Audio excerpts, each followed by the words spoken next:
Hey everyone, welcome back. So today we're going to be doing a deep dive into saving money. Yeah. I think everybody is always trying to figure out ways to save more money. hmm And one of our listeners actually sent in this great YouTube video by Susan Wanjiku. She's a financial coach. Oh, cool. And she outlines 3 common money leaks that prevent people from reaching their savings goals. Yeah. I actually had a chance to watch that video, and it's really good. It's so good. She's got some great points. Yeah, I was taking notes like the entire time I was watching it. I was like, Yeah. oh, this is good stuff. I'm going to have to remember this. Yeah. So the first money leak that she talks about is this idea of like, I'll save more when I earn more. Right. Kind of putting off saving until you hit some magical income level. Yeah. And she actually talks about how she used to think that way too. Oh, really? Yeah. Until she lost her job and she realized that no matter how much you earn, Yeah. saving is essential. Yeah. It's like she says in the video, saving isn't just for the wealthy, it's for everyone. Oh, that's a good quote. Yeah. And she has this great analogy where she compares savings to paying bills. Oh, what is it? We all prioritize paying our bills, right? Yeah. Even when money's tight, because there are immediate consequences if we don't. Yeah. If you don't pay your electricity bill, you don't have electricity. Exactly. Yeah. So her point is we need to treat savings with that same level of urgency. Okay. I like that. Make it a non-negotiable part of our budget. Okay, so then how do you actually do that, though? Well, she talks about this concept called paying yourself first. Okay. Have you heard of that? Yeah. Okay, so basically you set aside a certain percentage of your income for savings as soon as you get paid, Got it. before you even think about spending anything else. Okay. And she actually used this strategy herself when she was freelancing. Oh, wow. And her income was really unpredictable. Yeah. When I freelance, it's like feast or famine, Exactly. But she made it work by making saving a priority no matter what. That's awesome. Yeah. And I think that's a really powerful lesson for all of us. Yeah. Because it's not like our behavior magically changes when we get a raise, right? Right. If saving isn't a priority now, it's probably not going to suddenly become one later. It's so true. It's like we need to start building those good habits today. Okay, I like that. So moving on to the second money leak, Susan talks about societal pressure. Ooh, this is a big one. Huge, especially with social media constantly in our faces. Right. We're constantly bombarded with images of people's perfect lives. Their perfect vacations, their perfect homes. Exactly. Hmm. And it's easy to get caught up in that and feel like we need to keep up, Oh, yeah, for sure. even if it means spending money we don't have. Right. And what's interesting is Susan points out that sometimes people overspend Mhm. on things like schools or cars to fit in with certain social circles, Yeah. even if those circles are also struggling financially. It's like keeping up with the Joneses, but the Joneses are broke. Exactly. Yeah. And she actually shares this really personal story in the video Oh, what is it? about how she almost fell into that trap herself. Yeah, she comes from a background of poverty, Oh, wow. and she talks about how she had this desire to prove everyone wrong Oh, yeah. by spending more. Like, look at me now, I've made it. Right. But then she realized that true financial security isn't about impressing other people. Right. It's about achieving your own goals. Your own goals and what works for you. Yeah, living within your means and building a life that feels authentic to you. I love that. Me too. And she has this great line in the video where she says, Okay. "Don't let other people's spending habits dictate your financial future." Ooh, write that down. Write that down. Yeah, it's a good one. And I think it's so important to remember that appearances can be deceiving. Yeah, for sure. Someone might look like they have it all together, but Right. they could be drowning in debt behind the scenes. Totally. So the key takeaway here is to define what success means to you. Yeah. And don't let the need for validation from others derail your financial goals. Okay, so we've tackled the I'll save more later trap and the societal pressure cooker. Get ready to unpack the third money leak. Absolutely. Bring it on. Okay, so this one's all about those unhealthy emotional coping mechanisms Oh, yeah. and how they can wreak havoc on our finances. This is a big one. It is. And Susan is spot on when she says our relationship with money is 80% behavior and emotion Oh, yeah, for sure. and only 20% head knowledge. It's so true. It's not always about knowing the right strategies. It's Yeah. about understanding the feelings driving our decisions. The why behind the what. Exactly. Okay, so give me an example. Like, what does that actually look like in real life?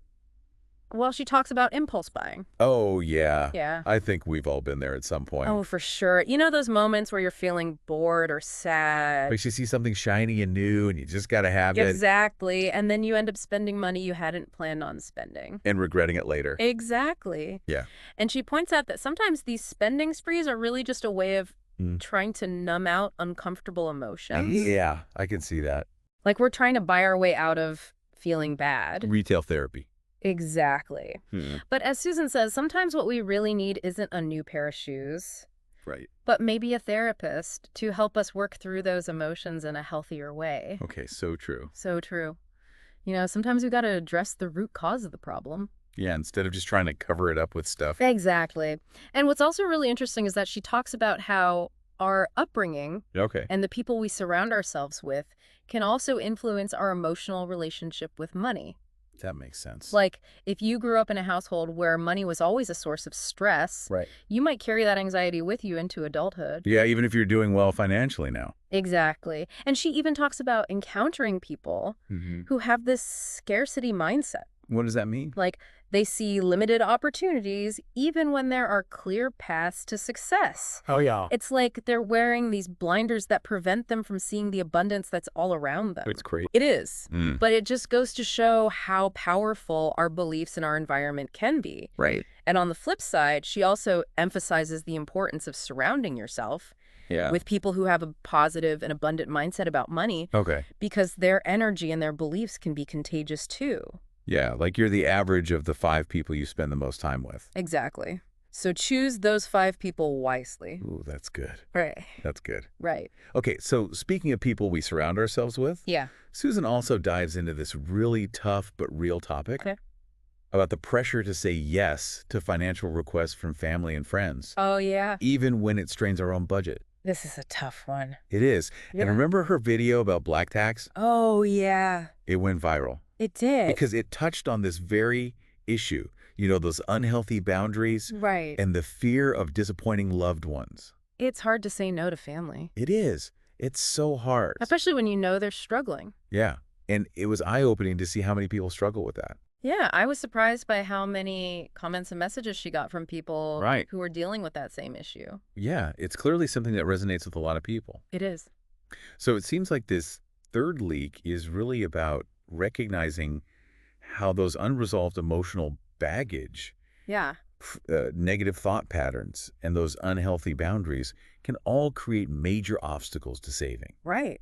It's all connected. It is. Right. And it's not just about the numbers, it's about understanding ourselves Totally. and how our past experiences and relationships can shape our financial behaviors. Yeah, it's like financial therapy. Exactly. You got to get to the root of the problem. Exactly. So Yeah. stay with us as we continue this deep dive and explore some practical strategies Yes. for plugging those money leaks and creating a financial life that feels truly aligned Okay. with your goals and values. Sounds good. You know, it's interesting.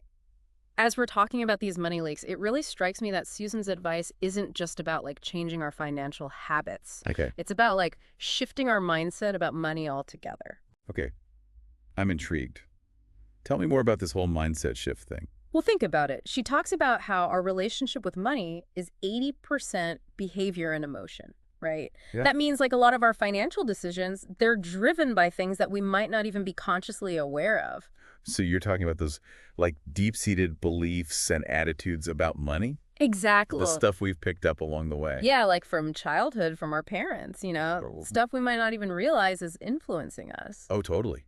Like even just hearing your parents say stuff like, money doesn't grow on trees, or we can't afford that. Exactly. And even if they didn't mean any harm by it, Right. those messages can really stick with you They do. and create this sense of scarcity or fear around money that you carry with you. Yeah, and that can really impact how you approach saving, spending, even earning money. It's like a domino effect. Totally. Yeah. If you're constantly operating from this place of fear or scarcity, it's going to be hard to make sound financial decisions. If you're always in defense mode Exactly. You might hoard money or avoid taking risks. or even self-sabotage. Yeah, exactly. It's like you're subconsciously trying to prove those old beliefs. Right. Wow, that's so interesting. Yeah. Okay, so then how do we even start to identify those hidden beliefs? It takes some detective work. Okay. Susan recommends paying attention to your thoughts and feelings about money. Okay. Like, what comes up for you when you think about spending or investing? Do you feel excited, anxious, guilty? Ooh, yeah. Those feelings can provide clues about your underlying beliefs. Okay, so it's about becoming more mindful of our money habits. Exactly. Tuning into what's going on internally when we make financial decisions. Yes, and once you start to identify those limiting beliefs, you can start to challenge them. Okay. Ask yourself, are these beliefs serving me? Are they helping me create the financial future I desire, or are they holding me back? And then what? Then it's about reframing those beliefs, shifting your perspective to one of abundance and possibility. And that's where surrounding ourselves with the right people can make such a difference. Oh, huge. Susan talks about how important it is to connect with people who have a healthy and positive relationship with money. I love that. Yeah, remember how she talks about encountering people who had a scarcity mindset, Yeah. even when they were surrounded by opportunities? It was crazy. It is. It just highlights how contagious those beliefs can be. Right.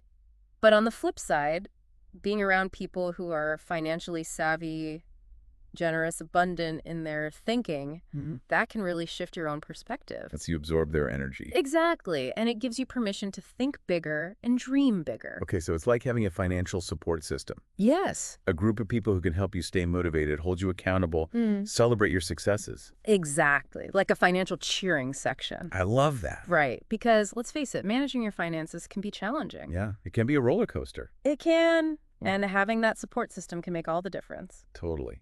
So just to recap what we've talked about so far, it sounds like we need to go beyond just understanding the technical aspects of personal finance. Right. We need to dig deeper, examine our beliefs and attitudes about money. Right. And create a supportive environment that empowers us to make positive changes. It's like financial therapy for the soul. I love that. And that's what makes Susan's approach so refreshing. It does. It's not just about crunching numbers, it's about understanding ourselves That's it. and the psychological factors that drive our financial behaviors. It's like she's taking a holistic approach to personal finance. Exactly. And that's what makes this deep dive so fascinating. Yeah. It's not just about learning tips and tricks. It's about embarking on a journey of self-discovery. Yes. And I think that's where Susan's real genius lies. Oh. She's not just a financial expert, she's also a master at helping people understand the emotional and psychological dynamics that influence our relationship with money. Yeah, and that's incredibly powerful. It is, because once you start to understand those dynamics, you can start to make conscious choices Right. that support your financial well-being and create a life of greater abundance. Okay, so are you ready to explore some practical strategies for putting those insights into action? Let's do it. All right, let's dive into how we can actually plug those money leaks and create a financial future that feels both secure and aligned with our values. All right, so we've explored those 3 money leaks and how our mindset, emotions, that whole thing plays a huge role in our financial habits. Right.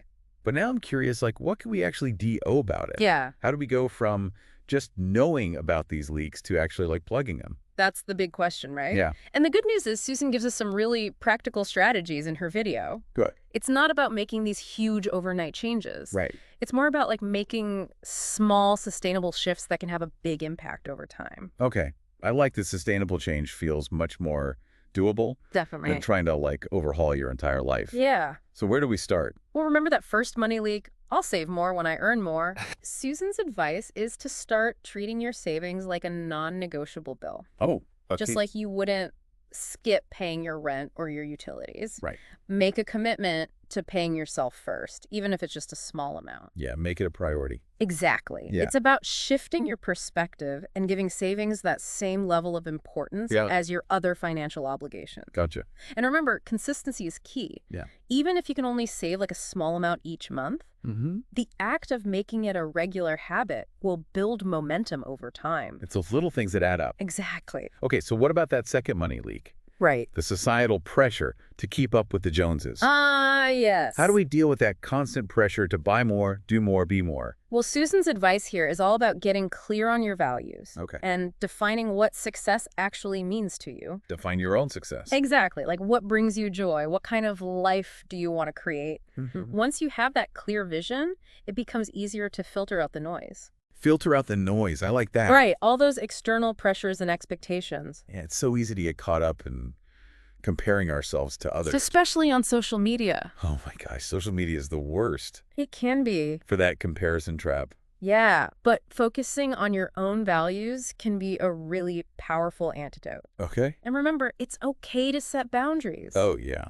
You don't have to say yes to every invitation, every purchase. Every expectation. Exactly. Choose to spend your time, energy, and money on the things that truly matter to you. Things that light you up. Yes. Okay, so we've talked about automating our savings, getting clear on our values. Mm-hmm. Now, what about that third money leak, the one about emotional spending? Oh. Those moments where our feelings kind of hijack our wallets. This is where it gets really interesting because it's all about developing self-awareness and learning how to manage those emotional triggers. Recognizing those triggers. Yes, Susan emphasizes the importance of finding healthy coping mechanisms that don't involve reaching for your credit card. Okay, so like what are some examples of that? Well, first, it's about recognizing when you're in that emotional state. Okay. Are you stressed, bored, lonely, anxious? Once you've identified the feeling, then you can start to explore alternative ways to cope. Okay. Could be going for a walk, calling a friend, journaling, listening to music. Anything that helps you process those emotions Exactly. The key is to find what works for you and have a plan in place. before you reach for that credit card. Exactly. So if we were to like sum up all of this into like one key takeaway, what would you say is like the biggest lesson we can learn from all of this? I think it's that financial well-being is about more than just mastering numbers. Okay. It's about mastering ourselves. Mastering ourselves. Understanding our emotions, our beliefs, our values, and then making choices that support our overall well-being. It's like financial self-care. Yeah, exactly. I love that. Yeah. So to our listeners, we hope this deep dive has given you some valuable insights and tools to start plugging those money leaks and building a financial life that feels both secure and aligned with your values. Absolutely. Remember, it's a journey, not a destination. Ooh, that's good. Be kind to yourself, celebrate your successes, and never underestimate the power of small, consistent steps So true. to create lasting change. Thanks for joining us on this deep dive into financial wellness. Yeah. Thanks for listening, everyone. Until next time, keep learning, keep growing, and keep diving deep into the things that matter most.